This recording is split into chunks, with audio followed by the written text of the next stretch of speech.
सप्ताह निमित्त बुद्धिबळ स्पर्धेत बार्शीचा सागर पवार प्रथम।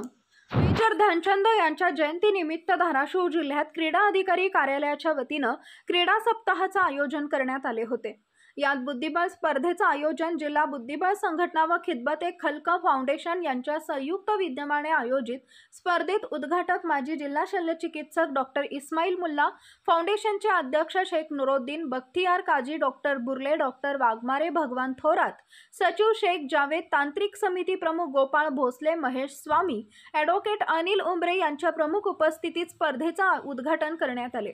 विजयी खेळाडूंना खुल्या गटात प्रथम बार्शीचा सागर पवार, द्वितीय भगवान जाधव, तृतीय महादेव भोरे परंडा, चतुर्थ चंद्रकांत पवार, पाचवा नोमान करमाळकर, 17 वर्ष गटात प्रथम सोहम गायकवाड परंडा, द्वितीय ओम पाटील, तृतीय गणेश घोरपडे, चतुर्थ शीतल विधाते, पाचवी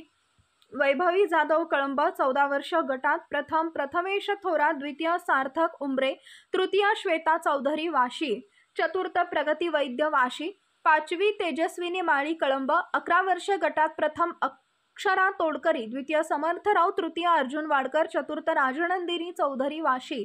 पाचव्या प्रत्युष बावगे, 9 वर्ष गटात प्रथम अर्णव जाधव, द्वितीय समर्थ ढेरे, तृतीय रुद्र खराडे, चतुर्थ प्रज्वल वाघमारे, पाचवी आफरीन मुल्ला सहित उत्तेजनार्थ 30 विजयी खेळाडूंना जिल्हा बुद्धिबळ संघटनेच्या वतीनं रोख पारितोषिके व खिदमत-ए-खल्क फाउंडेशनच्या वतीनं ट्रॉफी देऊन मान्यवरांच्या हस्ते गौरवण्यात आले। सर्व विजयी खेळाडूंना जिल्हा क्रीडा अधिकारी श्रीकांत हरनाळे व बुद्धिबळ संघटनेचे अध्यक्ष काजी फेरोज यांनी शुभेच्छा दिल्या। स्पर्धा यशस्वी करण्यासाठी जिल्हा आर्बिटर महादेव भोरे, शेख जिशान वाघमारे, स्वामी, प्रशांत देशमाने, आयुष कुलकर्णी इत्यादींनी परिश्रम घेतले।